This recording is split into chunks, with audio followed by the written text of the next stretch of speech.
Hey, welcome to It's Sunnydale Diaries. This is a podcast where I, Melanie, and my friend Sean Hello.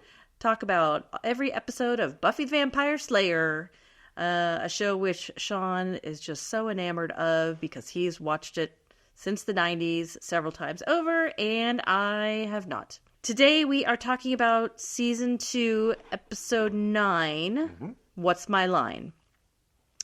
Since the show kind of revolves around the career fair, we thought we would start by talking about careers. Yeah. Not rears, careers. Sean, how did you get into your career? Well, as a kid, I always wanted to be a doctor. Oh. Like my sister's going to be a nurse. I was going to be a doctor. Oh. My sister ended up becoming a nurse. You did not become a doctor. I did not become a doctor.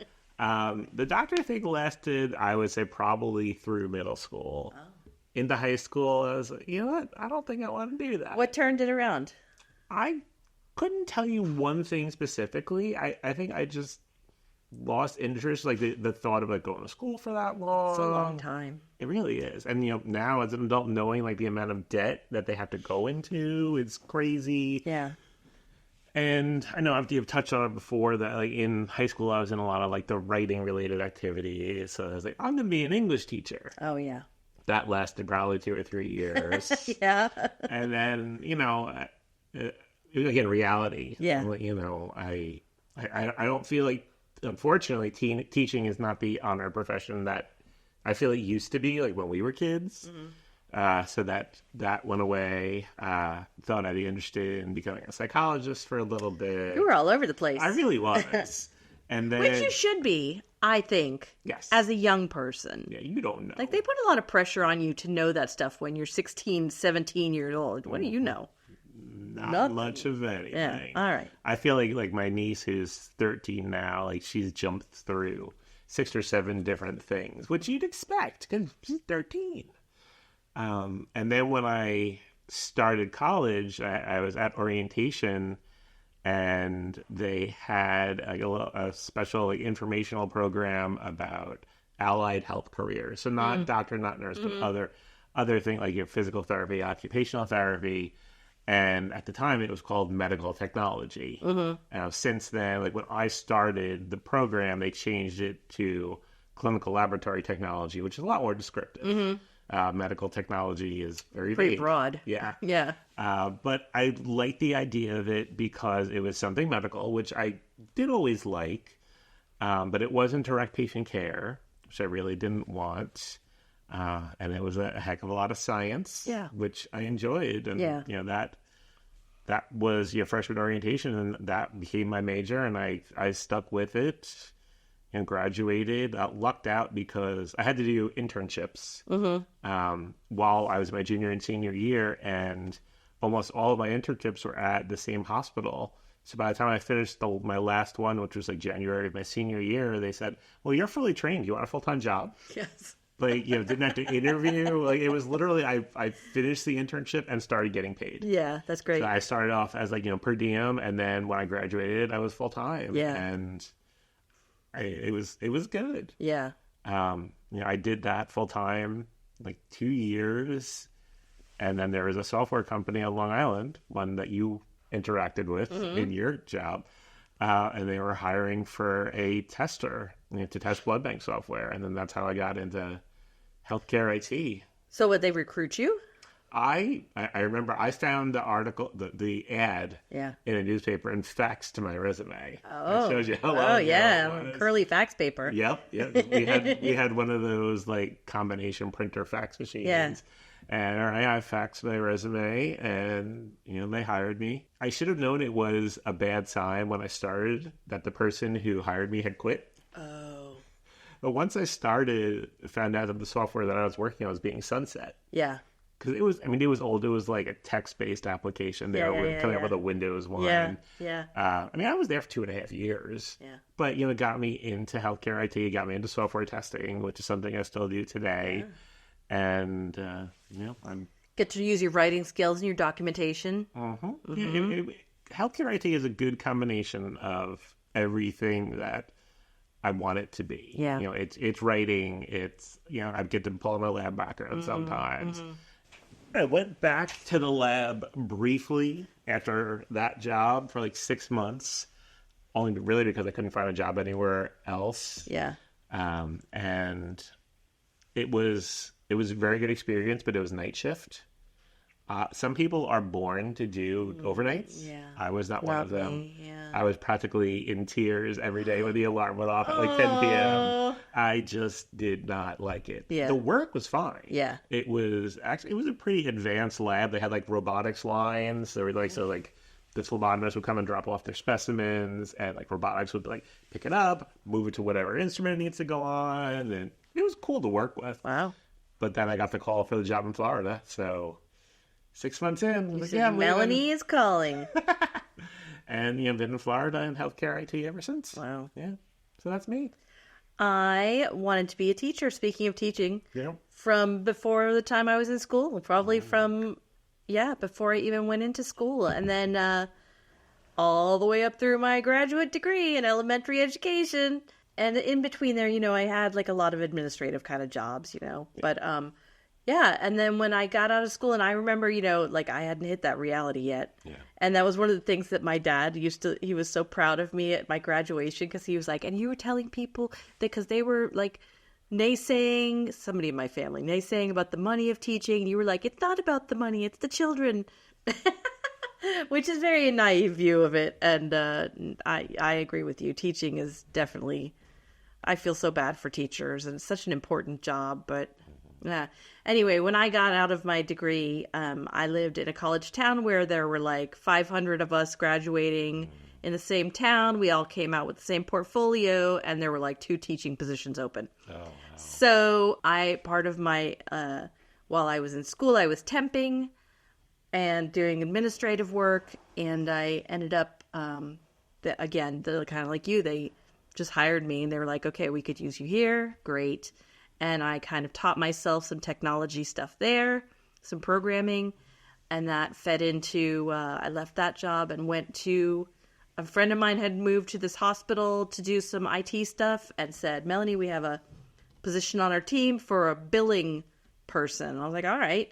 And then when I got there, they decided that I guess they saw something in me that I was smart enough to do some IT work. And so I kind of launched my career that way, and did that for about 20 years. After that, healthcare IT, pharmacy IT. So you knew someone at the hospital we worked at that helped get No, you? at the first hospital I worked at in Gainesville. Got it. A friend of mine, and he said, come over and interview for this billing position. But then they said, no, we're going to put you in this analyst position. And then I learned a lot, 5 years there. And then I wanted to get out of Gainesville, and I had friends here in this area. And so I sent my resume and had a phone interview from the conference room. I remember the one of the housekeeping guys came in the room while I was on my interview, and he was like, oh, he couldn't believe I was, you know, gonna leave, and I was interviewing. I was like, shh, gotta keep it a secret. My boss at that job, at my first hospital job, she gave her notice the same week I gave my notice. Oh. They were very upset because we were like the two. We were it, pretty much. It was us. And so that was hard for them. But it worked out for me. And and then I moved here, and I worked at that hospital for 15 years until we got laid off. And amazing, the journey that life brings you on. Something that I noticed recently, really every job, at least since I've been in Florida, I would say I've gotten it because I've known someone, but I've known someone at the company, you know, that hired me, and I really think like that helped me get my foot in the door. Yeah, for sure. It's who you know. Yeah. In a lot of cases, this job down here that I took was the first one, where I didn't really know. I mean, I guess when I started that temp job, I didn't really know anybody, but when it came to getting a real job, I did. And do you find that? Did you ever do temp jobs? No, never did. I had a lot of those through the years, and it was always like I'd end up, they'd be like, "Do you want to just come work here?" And I'd be like, "Oh, okay." That's good. So I've had a lot of varied jobs. Yeah, I really only had 3 before like the career. Yeah, I worked at a supermarket, worked at Michael's. Yeah. And was an orientation leader for college. Yeah. And then started Then my full-time launched you job. into your career. Yeah. Yeah. And now I don't really have a career. I am back doing administrative part-time and my art part-time.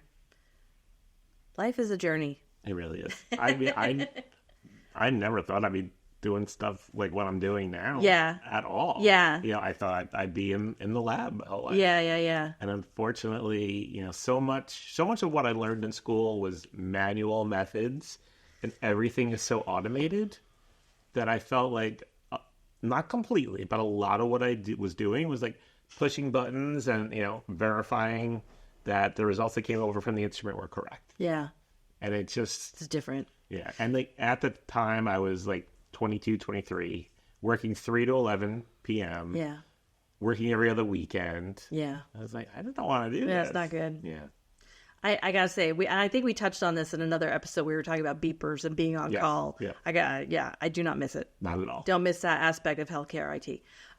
So let's go back to this episode where it's all centric on the career day, career fair. Mm-hmm. Do you think there's value in doing that kind of thing? Like, I know in middle school we had career day.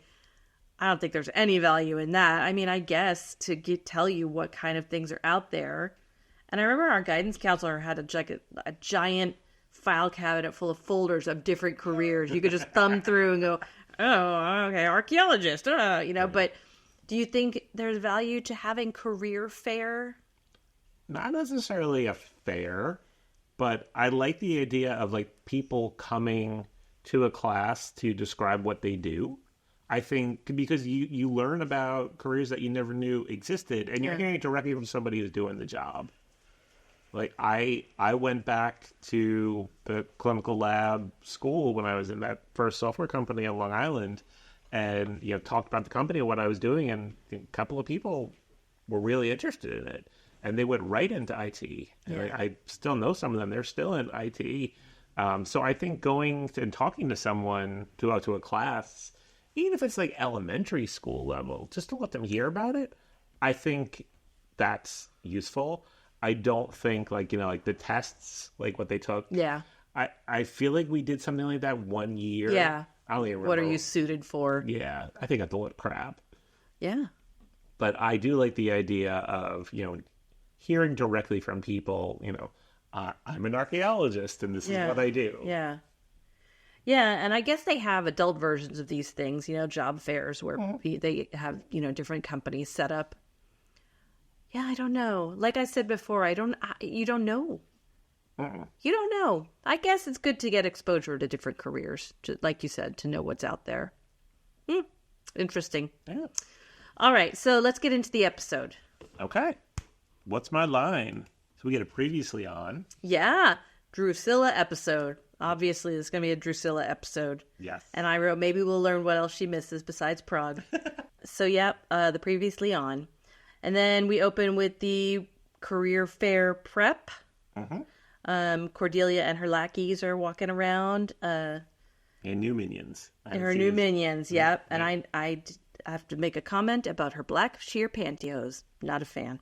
No. Pantyhose in general. We've talked about this. Yeah, I don't get it. Bad. Yeah, her minions did not speak at all. They never do. Well, Harmony did. They never do. I guess Harmony did. Yeah, no one else. Yeah. There are a lot of beef and animal references in this episode. Okay. I'll be pointing them out as we go. Please do. Well, Cordelia said something about it. It's that she came down on the side of shrubs. That wasn't Cordelia. No. They're taking the aptitude test. Yes. And Buffy says, do I like shrubs? Yes. And then Willow said she came down on the side of shrubs. What personality test is asking you about shrubs? What are your feelings on shrubs? A? You like shrubs. B? You want to kill all the shrubs. C? What are shrubs? That's right. D? Knee. And then Buffy said, it's all Mootville for me. It's Mootville. And then that made me think of Friends and Joey saying, it's a moo point. It's a cow opinion. Oh, Beef reference number 1. Got it. All right. Ding. Okay. And then we learn Snyder is forcing them to fill out. Snyder is all about, like, you will participate in school. Yeah, he is really into the participation. He really is. He wants them to have good extracurricular activities when they go to college. They're going to be thankful eventually. He really does care. Except for then he tells Xander that anything that comes out of his mouth is a waste of breath. Yeah. It's a toxic cloud. It's a complicated relationship. Duality. Giannis. Bringing it back to Halloween. Yeah. Then we cut over to Spike and Drusilla. Well, I have a question first. Sure. So, Buffy, they're talking about, the careers, and Buffy's like, well, what am I going to do? I'm kind of, like, fated to be the Slayer, right? So then I started thinking about that. Like, what kind of job is she ever going to have in life? Is she going to be like, the Slayer doesn't pay the bills. I agree. Right? Yep, So yep. what's 40-year-old Buffy Slayer going to look like? What's her life going to look like? She's still going to be living with Joyce? I mean, at that point, Joyce is going to be in jail. Right. Well, yeah. But I get what you're she's saying. going to have Joyce's house and I don't know. Well, and I know they mentioned a couple of times about, law enforcement. Yeah. I don't want to, pigeonhole her into something, but it kind of makes sense. I guess. But yeah, she can't really have an office job. Right. She's going to be not reliable. Yeah. Right? Especially at night. Yeah. She could be on call. She's going to have to get some FMLA or something to cover all those absences. She could not have the beeper. No. I mean, she could have it. Well, yeah, she's not going to answer it. She's not going to answer it. All right. Okay, so then we are in the cave with Spike and Drusilla and some random vampire accountant guy. He does look like it. With his glasses. Yes. Okay, why does he need glasses? I don't have an answer. Maybe he just likes how they look. Okay, maybe. All right. Some all people right. do that. All right. They want to look smarter. Okay, all right. Don't you want your accountant to be smart? I guess. Okay. And glasses mean smart. And Drusilla is doing a tarot reading, right? She's laying down some tarot cards. Yep. All right. And Spike is not happy with the translation the accountant guy is giving him. Debase the beef Debase canoe. the beef canoe. Beef reference number 2. All right. Ding. So, moo. Moo. Drusilla wanted to dance. Spike was not having it. And then she does this weird one. That's a good impression. Thank you. That's a very niche impression. All I wrote was Drusilla's wacky. Yeah, she is wacky. And then, so this manuscript translating is supposed to hold the cure to whatever is wrong with her. Do we know what is wrong with her? Has she been sick this whole time that we've known her? I mean, I know she's kind of waifish, but... I feel like, she's waifish and weak, I think, is what they're going for. All right. Okay, all right. I don't, they really haven't said why, unless it was what happened in Prague. Okay, all right. And then apparently they need the key to translate the manuscript. Uh-huh. And Spike is going to send the boys. We don't know what that means yet. No. All right, and then we get the credits. Yep. Nothing interesting to report on the credits. Nope. Okay. Cemetery. Yep, we're a little stroll in the cemetery, and she notices some lights on in the crypt and some hammering. Uh-huh. That accountant is up to something, so Buffy decides to just wait outside. Imagine if he was Joyce's accountant. He could be Joyce's accountant. He's just working on her taxes in there. He liked the light. Maybe he's gonna hammer through all that BS that Joyce is pointing out. Art, yeah, art. We'll call it art. The art of forgery and fraud. All right, so while Buffy's waiting, she gets attacked by one of what I assume are the boys. Right. The stake did not dissolve. I noticed that too. I'm paying attention. But the accountant has gotten away and disappeared. We don't know where he went. Right. We're back at Buffy's, and of course, Angel is lurking in her bedroom. Don't like this. I with her pig. Don't. Mr. Gordo. Not beef, but animal on 4 legs reference. Oink, oink. Mr. Gordo. Yeah, Mr. Gordo. It's okay. Mom is out of town. Art buying or something. Or something. She leaves town a lot. She's on the lam. She can't stay put in one place for very long because the cops are on her trail. Did your parents leave you alone for like 3 or 4 days at a time at 16, 17? No. Okay. I didn't either. No. All right. She's a bad mother. And a criminal. Yeah. But okay. Buffy is confiding in Angel about kind of what I was talking about. Like, she's not sure what she's going to do with her life. Then we get a quick shot of the mirror without Angel's reflection. Some of the camera work in this show is very random to me. And it's like, we could use this effect. We're going to show there's no reflection. So we'll just jam this shot in here. I didn't even notice that. So thank you for pointing that out. Yeah, okay. Well, apparently when I was looking at the IMDb goofs, apparently there's a shot in the scene where he walks by that mirror and he does have a reflection. So it's imperfect, but... We do get a reference to the episode title. When she said it's a whole week of what's my line, but I don't get to play. Yeah. And they're planning on going skating. Yes, but she says, this is another lingo line, I just get messed sometimes. Get messed? I get messed. Get wigged. I wish we could be regular kids. In the calf. Chattering. In the calf. All right, yep, so they set up their ice skating date. Which, of course, they're going to go to when it's closed. On Tuesday. They're just going to break in on Tuesday night and ice skate. There are more Tuesday references in this show. Buffy used to air on Tuesdays. See you next Tuesday? No. Oh. Why do they have to go? Why do they have to break in? Why can't they just go? Maybe they just want it to themselves. All right. Kind of romantic. I guess. Have you ever been ice skating? Yes, a lot. That was one of our things when I was in high school. One of my group of friends, one of our outings, we would go to the ice skating rink. Nice. And it was, I know I've mentioned him before, Peter Myers. I remember standing there watching him ice skate, couple skate with my girlfriend, and it was to the song, it was the song by The Outfield called Every Time You Cry. And I just stood there behind the glass watching them skate together. Were they together or they were just friends? He dated, I don't know if we dated. We didn't date, but, we were a thing, and then he went to her, and they were a little thing. Okay. And then he went to one of the other girls in our group, and they were a little thing for, so. Yeah.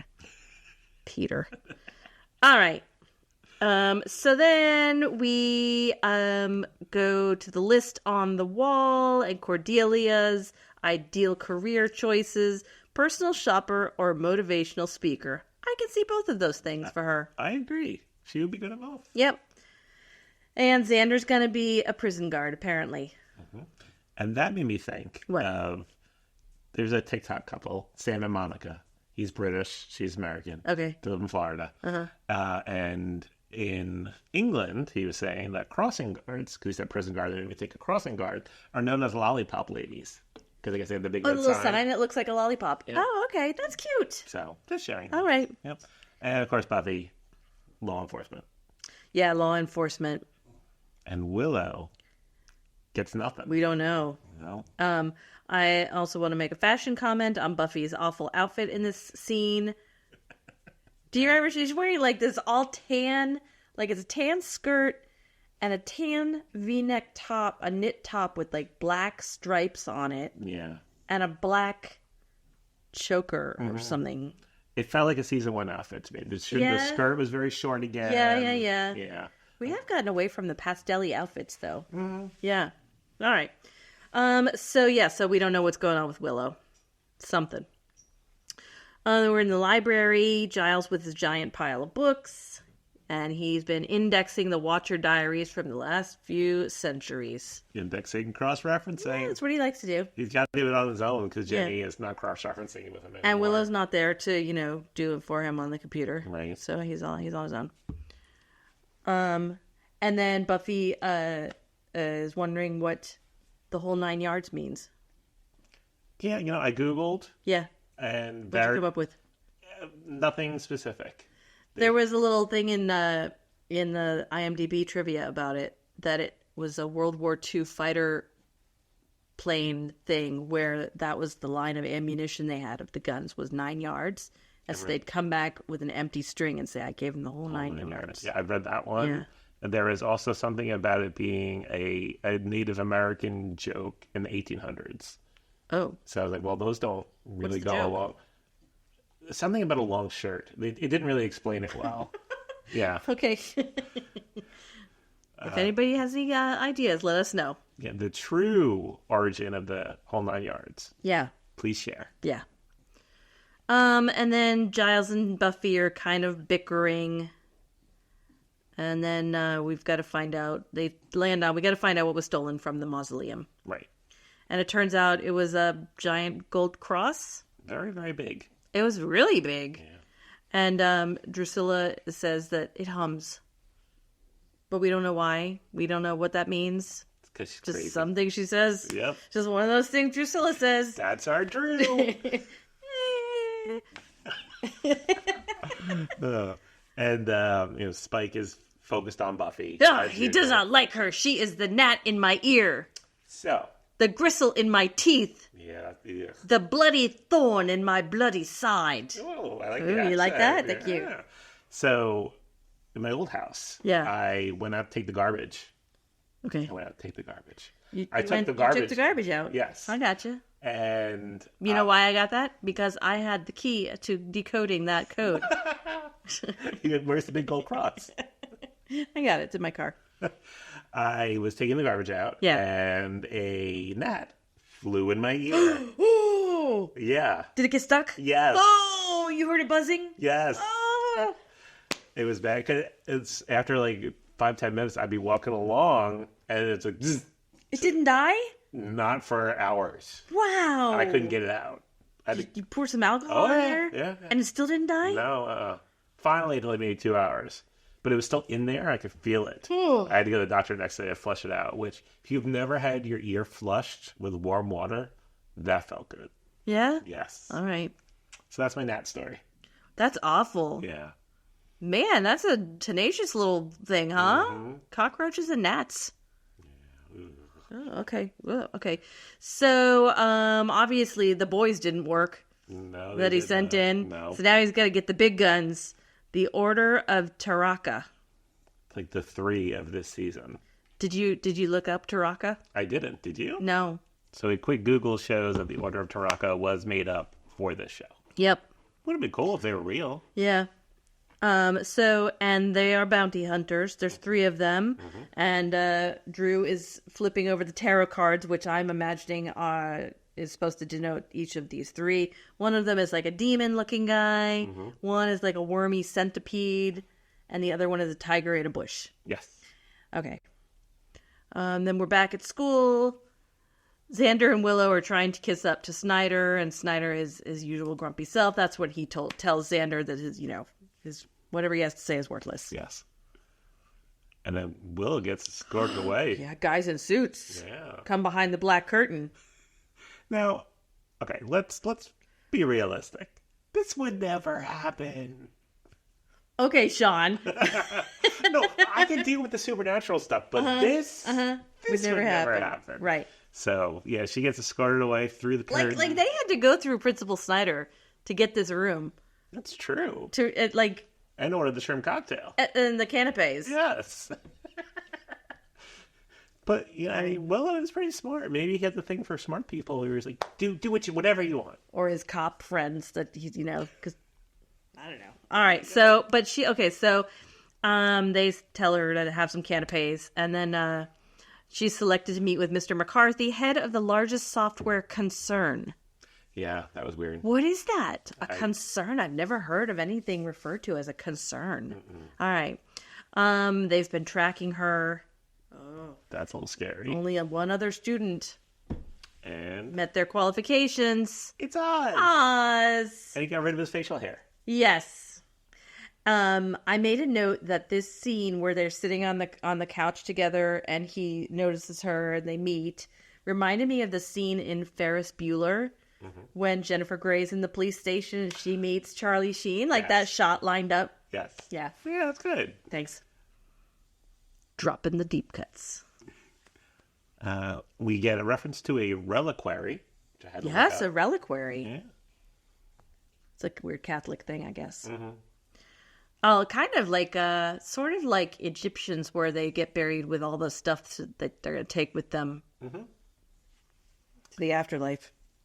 And I thought it was interesting that they reliquary or crypt that they're referencing, the name is Dulac because Interview with the Vampire. Welcome to Dulac. No, oh. That reminded me of Shrek.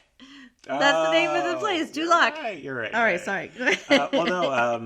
In Interview with the Vampire, the main character is Louis Dupont Dulac. Yes? So I was wondering if they chose Dulac on purpose. Homage. Yeah. You're reading those books right now. I am finally, I think I have about 15% to go in Queen of the Damned. Cool. Good series of books if you haven't read them. Yes. Josephus Dulac. He was part of a religious sect that was excommunicated by the Vatican. The stolen book was written in archaic Latin. Not just Latin. That's why the accountant said it seems like Latin, but it's not, because it's archaic. That's why he messed up with the beef canoe. You need the key. All right, and then we meet the three, the Order. Mm-hmm. The first guy, who I guess is supposed to be the demon guy. He's like the blind in one eye or something. I don't know. Getting off a bus. Right. And then we meet Norman Pfister of the Blush Beautiful Skincare. I wrote, not suspicious at all with his free samples and murder. And that actor, I was like, that guy looks so familiar. I know him from the movie Cocktail, where he played the world's last yuppie poet, or the world's first yuppie poet. And it was basically the same exact costume, just without the Blush Cosmetics briefcase. Yeah, different briefcase. I looked him up too, and he's one of those, like, he's been in so everything. Many things. Yeah. Do we get the scream then of the woman? Yes. Right? Okay. Yes. And then... But what you don't see is there's no 911 of the nosy neighbors hearing that scream and, calling the cops to the house. Nobody does that in this town. Right, because the houses are pretty close together. Yeah, that was a loud scream. Yeah. All right. It is Sunnydale. I guess. And then we're in the cargo hold of a plane, and the cargo guy worker is kicked and knocked out by, the tiger lady in her satin pants and crop top. What do you think about her? Just at this point, so you don't know anything else. I was like, what the heck is with that outfit? And why are you traveling in a cargo hold? Then we go, I believe, to the library, and John's wearing a polka dot tie. I never saw him polka dot. Didn't even notice. Yeah. It's funny, but we each of us noticed. I know. I do have one more note about when. So they're in the library. Yeah, This is where I am. Sorry. Okay. And they're talking about Dulac. Yes. He was a theologian. The first one you said. That. Okay, and a mathematician who came up with the Dulac cross. That's the big cross, I guess, right? Mm-hmm. And Xander says you should have gone with the Cross-O-Matic or the Amazing Mr. Cross. Xander, he's funny. But I did notice that the reference material where they're getting all of this information is an old National Geographic magazine. Like, it's not even some archaic tome. It's just a National Geographic magazine from 1965 or something. How do they find that? They're collectible. No, I know that, but I mean, like, how did they find, like, the story about the cross? It's just a random National Geographic. They've got everything in that library. Okay. It was in the archaic Latin section. I did appreciate Xander saying that ho-hos were a vital part of his cognitive process. I wrote that down, too. That's pretty funny. And then we go ice skating. Then we're in the ice skating rink. And apparently, Sarah, that's really Sarah Michelle Gellar. Mm-hmm. Ice skating. What? Sarah Michelle what? Gellar. Like, did I hear that right? Geller. There you go. Ross Geller. She's just skating away, and then one of the Order of Taraka attack. The demon guy. Yeah. Unsuccessfully. Yeah. She takes him out. Death by skate blade. Ouch. He drops down. There's no blood. Mm-mm. They're not vampires or anything. They're just people. Yeah. They're assassins. Yeah. There should have been blood. I agree. And it should have bounced on the ice. Ooh, that would have been a good shot. Yeah. Come on, Joss. There could have been some CGI there. And he had a ring. Yeah. Just, again, it feels like the three from season 1. Yeah. They also had a ring, right? Yeah. They're not we're rehashing. We're at the point in season 2. We're rehashing things now. Rehashing ideas. Similar to the 3. They're not lasting very long. Yeah. No. And then Angel says you shouldn't have to touch me when I'm like this. Like, doesn't he have control over when he turns back? You know what? I watched a quick 5-minute recap of this episode because I watched it last week. I want to refresh my memory, and they said the same thing. Oh, why can't he? Yeah. Okay. All right. But she doesn't care. She loves him. She's kinky. Yeah. That's some kinky stuff. I would have been afraid. If you're kissing someone with big fangs and stuff, you're gonna open mouth kissing. You can injure yourself. Yeah, it's like two people with braces kissing. Yes. Dangerous. Yeah. All right. And then the tiger lady is in the background watching them. Yes. Right. Okay, so then they're back at the library. They got the ring. Giles recognizes it, of course. Their credo, the Order's credo, is to sow discord and kill the unwary. Sounds pretty chaotic to me. At least they have a purpose. That's a very broad purpose. Right. They're just agents of chaos is what it sounds like. Yeah. Agents of Chaos, another good band name. Yeah. They have no earthly desires except to, do what their bounty, I guess. Mm-hmm. And then where there's one, there will be another and another. So it sounds pretty daunting. Uh-huh. So they didn't have the CGI for the blood on the ice because they used it all up with the caterpillar worm guy. That was the worst CGI of his hand turning. That was awful. Awful. I probably have said this already. I don't like worms. Anything wormy, I just don't like it. Okay. So yeah, I hate that. Pretty that gross. Got to me. Pretty gross. Buffy's freaked out that the assassins. She should be. Yeah. She's walking down the hall. Guy pulls out a comb. Yeah, she's suspicious. I don't know that I've ever done that in my life. Pulled out a comb and not while walking. All right. School. Okay. And then she's attacks Oz. Poor Oz. Yeah. And she's so freaked out, doesn't know what to do, so she breaks into Angel's apartment. She puts on some sloppy gray clothes and starts heading out on the dark streets by herself. Yeah, breaks into Angel's apartment. And we learned that 1, he has a bed that he potentially sleeps in. Mm-hmm. And 2, he does not make the bed. No. Did you appreciate that? I was envious. I hate making the bed. Like Goldilocks, it was just right. She fell right asleep. Yeah. Yeah. And where's Angel? Some random bar that's not the Bronze and it's not the Goth Club. Mm-mm. It's Willie's. Willie's place. Yeah. And Willie knows about vampires. Mm-hmm. Apparently, he's an information dealer. Angel's trying to get some info, and then the tiger lady attacks. It locks him in the cage. Yep. And she has an accent. It's pretty bad. Yeah. Yeah, it's pretty bad. Yeah. It's vaguely Caribbean, but it's 100% bad. So the actress, Bianca Lawson. Yes. I don't know if you looked her up. Yeah. Okay. Of course. What do you have to say? I didn't know her. I don't think I knew her from anything. Oh, okay. She, 25 years later, she looks almost exactly the same. Oh, yeah? Yeah. I saw her there was a show briefly on, I think it was on Lifetime, called The Witches of East End, which was a bad name because it's too close to The Witches of East End. Yeah. And she guest starred on Freddie Prinze Jr. Mr. Gellar. Connections. Mr. Gellar. Was on it. And she looked practically the same. That's probably like 10 years ago. Good for her. She looks good. All right. Yeah. You go, satin pants lady. She did not have the accent. So okay. that was good. A stylistic choice. Yes, it was a bad choice. So Angel's locked up in the cage. Sun's coming the sun's eastern exposure. Willow apparently spent the night in the library. Yes, she fell asleep. And so I had a question also about she traps him in this cage. Again, the fleeting, sometimes they're really strong, sometimes they're not. He can't break out of that cage. I agree with you. That's just wire. Yeah. It's not even a good bars. Kid, a good kid easily could have. I would have thought so too. Okay, all right. So Giles is in the library doing the research. Willow fell asleep. This is one of the things you told me to look out for. Don't warn the tadpoles. Don't warn the tadpoles. And then she says, I have frog fears. Yeah. Tadpoles they kind of freak me out a little bit. Not versus worms, but... What kind of dream was that? Don't warn the tadpoles. The net that's coming to scoop them up. And what is Willow good at? Surfing the net. Oh, there's so many levels to this. Okay. Layers. What do you think Willow is dreaming about? Email us at thesunnydalediaries@gmail.com.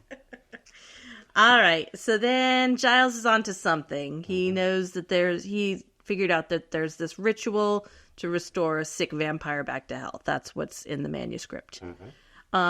So again, I want to know how vampires can get sick. Yeah, I agree. And then they go back to Drusilla, and her sick acting is just so bad. It's so bad. Just bad. But funny. All right, then Cordelia and Xander are trying to find Buffy. They're at her house, kind of wandering around. And this is the first time, right, Scooby Gang? I believe so. All right. Yes. I wrote Okay. that down too. All right. And then Norman the worm guy knocks on the door, and she just lets him in because, again, the lure of free samples. Would you, let's say it's the late 90s, and you're home alone, Yeah. and someone showed up. The Avon lady. Yeah. Would you let her in? But it's some old dude? Yeah, you wouldn't let him in. No! Would you take samples if he was willing to give them to you at the door? Yes, if you have a little baggie of samples, Okay. sure, thanks. Leave me your card. But no, I'm not letting him in the house. First of all, if I snuck into my friend's house and they're not home, I'm not going to answer the door either. Right. Because I don't want anybody to know that I broke into your house. Yeah, I mean, they really did. They kind of Breaking and entering. and then answered the door. Yeah. Yeah, so she lets him in. So now one of the don't know. Taraka in We the don't house. know, yeah. And then Buffy awakens just in time to meet the vaguely Caribbean tiger lady in satin pants. And she says, "Don't make me do the chick fight thing," which apparently is digging your nails in. Yep. That's the chick fight thing. And then Kendra. And then Kendra goes, cheek fight.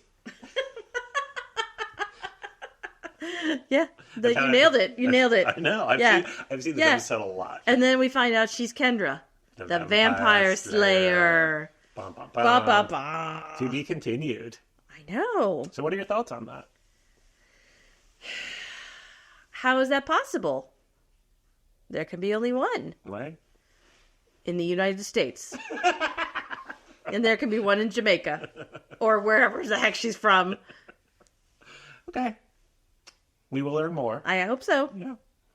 And it closes on that. Cliffhanger. Our first cliffhanger, really. Yeah. Other than like the season premiere, which Yeah, I don't really yeah, count. Yeah. All right. How many stakes would you give this one? I'm going to give this one 2.5. Okay. I'm going for 3. Okay. All right. There were some good lines. And yeah, 2.5. Okay. Do you have one of those good lines? Don't warn the tadpoles. It's pretty funny. Yeah. For me, I think it is Xander's line about ho-hos being a vital part of his cognitive process. Comes back to snacks. Yeah, always comes back to the back snacks. Yep. Okay, so that really closes it on What's My Line? Episode Part 9. 1. Yeah. Part 1. Okay, so everybody, a reminder that it is time to break out your craft supplies and start making your diorama. For our diorama contest. Diorama contest. You have until End of May. 31st. To email us with pictures of your diorama, which can be any scene from season 1 or 2 of Buffy. And it can be either type of shoebox diorama. It just has to be a shoebox and a diorama. That's all we want. However you interpret that. And there is a prize offered.